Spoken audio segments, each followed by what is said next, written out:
Ayolim men bilan oldinma-ketin turib namoz o'qisa, u ham jamoat namozi hisoblanadimi?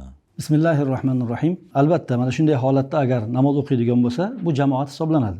Chunki kitoblarimizda keltiriladi, jamoatni eng ozi 2 kishi deydi.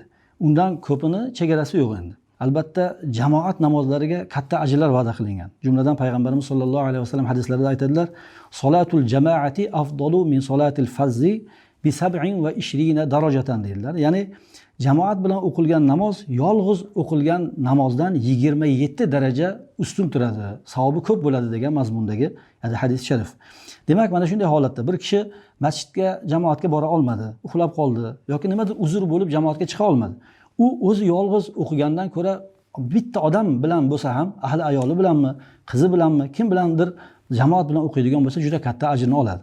Bu borada alohida Raddul Muxtorning sohiblari alohida masala keltirib aytadilarki, kishi o'zini ahli bilan bir jamoat bo'lsa, ikkovi jamoat bo'ladigan bo'lsa, uni hech qanday karohiyati yo'q.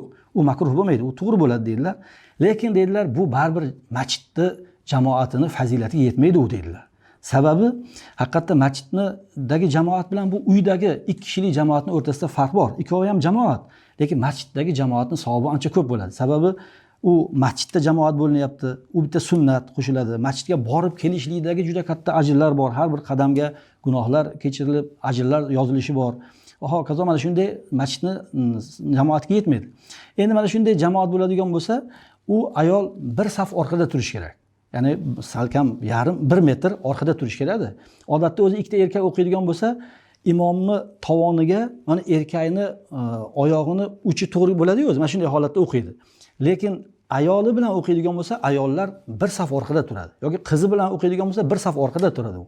Ana shunda inshaalloh bu fiqh kitoblarimizga ham to'g'ri bo'ladi. Vallohu a'lam bis-savob.